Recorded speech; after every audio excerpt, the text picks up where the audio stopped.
Kita meninggalkan makan minum di bulan Ramadan ini bukan tak ada makanan. Makanan penuh dalam peti ais. Dan kalau kita perasan, sisa makanan yang paling banyak kita buang bulan Ramadan. Perasan tak? Yang sahur, yang buka puasa tak habis lagi, sahur dah ada makanan lain. Lepas tu tunggu nak masak pula buka puasa nanti, yang sedia ada tu kita buang. Saya kata, ya Allah, banyaknya sisa makanan di bulan Ramadan ni dibuang. Dan memang dicatat pun di seluruh dunia, pembaziran besar-besaran berlaku di bulan Ramadan oleh umat Islam. Pembaziran paling besar di dunia berlaku di bulan Ramadan. Bertantan, bahkan di Mekah, di Madinah pun pembaziran besar-besaran berlaku. Ramai sangat orang nyumbang makanan, tak ada orang nak makan. Subhanallah. Peniaga bazar Ramadan, cuba pergi 5 minit sebelum nak buka puasa. Banyak tak makanan lebih? Banyak. Kalau dia orang tak amanah, dia orang recycle balik. Kalau dia orang amanah, dia orang buang. Siapa dia orang nak bagi pada masjid kepada siapa-siapa, dia orang takut orang sakit perut. Sekarang orang tak nak terima kalau makanan lebihan. Sebab banyak kes sangat, keracunan dan sebagainya. Kalau pusat tahfiz di Darul Ulum pun berapa kali kena. Yang makanan sumbangan orang bagi, anak-anak sakit perut jadi mangsa, kita pun dah buat polisi tak terima. Masih sumbangan mengejut orang nak bagi. Kecuali orang ni masak memang untuk bagi ke anak-anak tahfiz. Tapi ni ada kenduri lebih. Ada biasa macam tu sampai berpuluh-puluh masuk hospital apa, kita tak berani nak tanggung dah. Nak katanya bulan Ramadan, sepatutnya bulan kita memang menjadi hamba Allah yang lebih bersyukur dan lebih kita panggil apa, berjimat cermat. Kemudian kita makan berpada-pada, tapi sebaliknya berlaku. Bulan Ramadan adalah bulan pesta makanan. Betul atau tidak? Subhanallah. Kita kata bulan Ramadan bulan untuk mengengkang hawa nafsu, tapi sebaliknya berlaku. Bulan mengikut hawa nafsu. Bahkan ibu-ibu pening kepala nak buat lauk mesti kena istimewa setiap kali buka puasa. Lauk apa lagi Lepas tu duk survey lah apa ni, menu. Kau ada idea tak hari ni aku nak buat apa nasi berwarna-warni tu muncul bulan Ramadan lah. Kan kejap nasi Arab, kan kejap ni. Bulan lain tak ada beria macam tu masak. Betul atau tidak? Jadi kenapa kita habiskan masa, tenaga, bahkan para sahabat Nabi Muhammad SAW yang bercakap ni pun sama ni. Ustazah ni mungkin kuma dengan air je kot ni ustazah ni kan. Nampak gaya macam cakap tu semangat tu. Tak juga. Semalam masak nasi Bukhari. Sekarang main susah nak buat. Makan berapa minit je makan tu. Kan 5 minit 20 minit. Masak tu agak-agak berapa lama. Lepas tu tak main gencah-gencah beli ni nasi Bukhari, resepi ayah. Kena buat paste sendiri. Tumi tu berapa lama. Sambil tu kan astagfirullah. Jadi kurang sikit masa baca Quran. Betul kan? Dah penat tu masak tu agak-agak larat tak buka Al-Quran. Melepek sementara menunggu nak buka puasa. Tapi masa tu yang paling ringan istighfar, selawat atau apa-apa zikir, ulang 3 kul, dia ulang sambil melepek. Ulang 3 kul. Mau buka masa tu setengah muka surat dah ngantuk. Subhanallah. Jadi jadikan pekerjaan rumah kita itu sebagai satu ibadah. Sebenarnya urusan rumah tangga adalah satu ibadah. Tapi kita selangilah dengan zikrullah, betul kan? Dan janganlah selangi dengan marah-marah. Umi nak masak ni, jangan nak buat masalah. Bawa budak-budak pergi sana. Padahal nak tempitkan bapak budak, contohlah kan. Ni, ambil ni, jangan lepas dia ke dapur. Macamlah lepas kucing ke apa kan. Lepas anak, ada anak kecil kan. Subhanallah. Jadi jangan pula marah-marah. Nama pun buat ibadah, mesti datang ujian. Masak tu nak jadi ibadah, ujian akan datang. Tiba-tiba tak ada pula yang membantu contohnya kan. Boleh jadi histeria tu mak tu.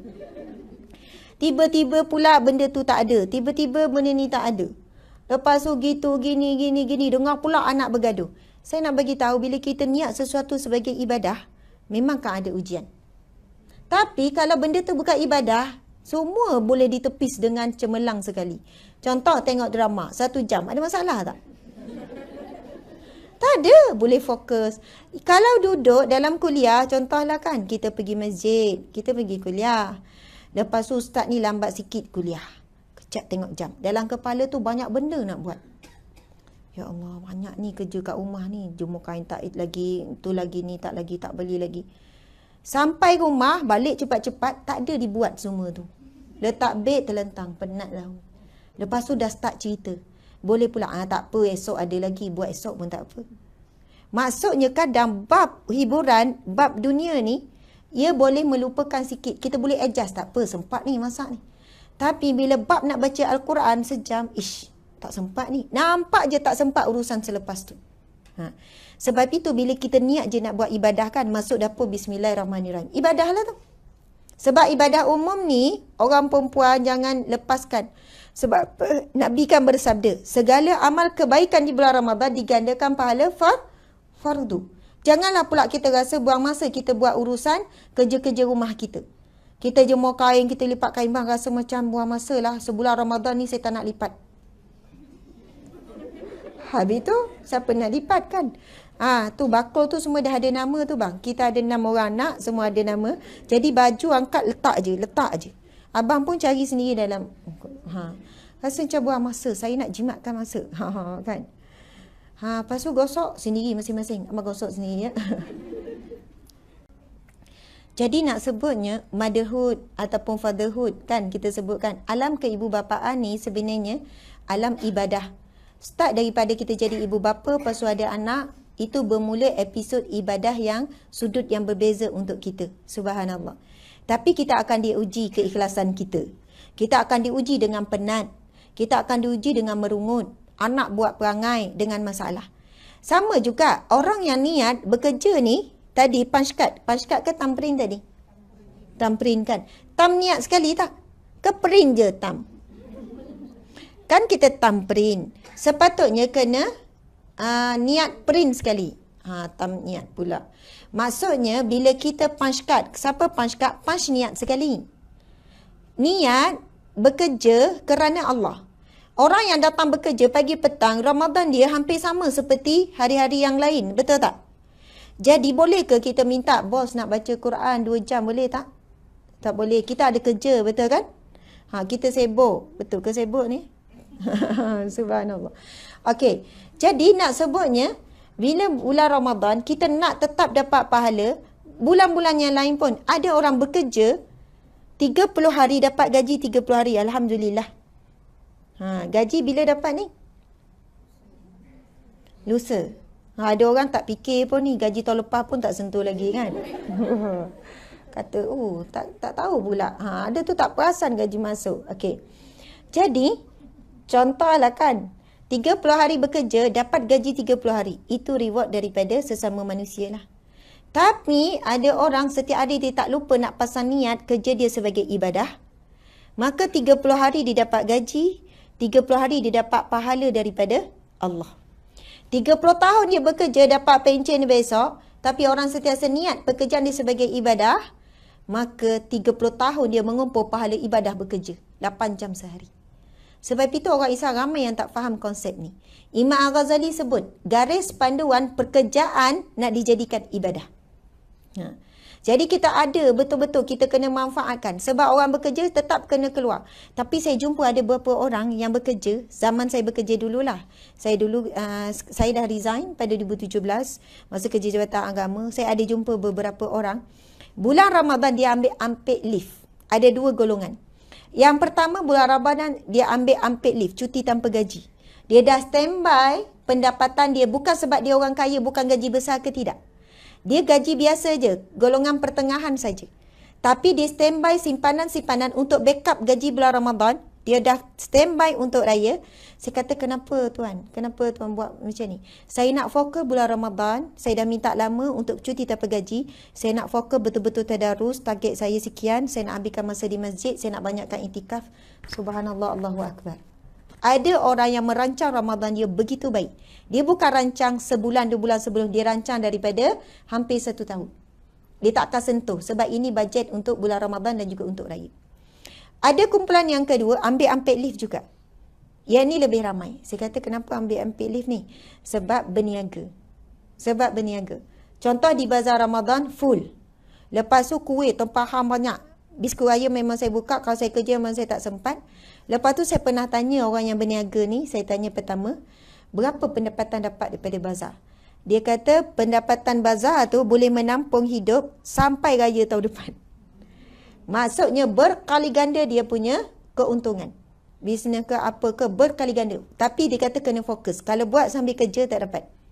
Dia dah buat dah, hampir setiap tahun pun dia akan buat. Jadi dia punya pendapatan tu berkali ganda, mungkin belah ribu ataupun puluh ribu macam tu lah. Berkali ganda daripada gaji. Lepas tu saya tanya, tuan tarawih dapat tak? Memang tak lah ustazah. Macam mana nak tarawih? Start masak daripada sebelum Zuhur kadang, lepas Zuhur. Lepas tu ni, kadang dia sambung lagi sampai Isyak tu. Kadang kan, tengok tak bazar sekarang, dia sambung tu. Sama juga yang jual-jual tu. Tapi Alhamdulillah, ada sesetengah ni, walaupun berniaga dekat bazar Ramadan, dia memang bertegas. Tarawih jangan tinggal. Kalau tak bagi dia, rezeki dia tak barakah. Ada orang yang tukang jahit pun sama, kan? Ada yang saya nak tempat jahit. Saya minta maaf ustazah, saya tak terima dah berapa bulan sebelum sebab saya akan habiskan semua baju yang dijahit sebelum masuk satu Ramadan. Saya tak akan terima apa-apa tempahan sepanjang bulan Ramadan. Saya tak nak Ramadan saya terganggu sebab jahit. Kalau nak kejar untung dunia, saya boleh je ambil tempahan sampai hari terakhir Ramadan. Mesti saya, kalau saya kira tu mungkin 10,000 tak kurang ustazah. Tapi tak boleh. Sampai bila? Kalau saya mati, saya paling menyesal. Orang lain gembira boleh pakai baju raya. Orang lain gembira buat tempahan saja. Tapi saya lah orang yang rugi. Penat ustazah menjahit ni. Saya jadi tak boleh bangun malam. Saya jadi tak pergi tarawih. Saya tak pergi masjid. Saya tak pergi tadarus. Sama orang kuih raya, biskut raya dan sebagainya. Sebab itu orang yang anggap Ramadan adalah Ramadan yang terakhir, dia akan sanggup melepaskan keuntungan dunia. Dia akan sanggup melepaskan keuntungan dunia. Allahu Akbar, subhanallah.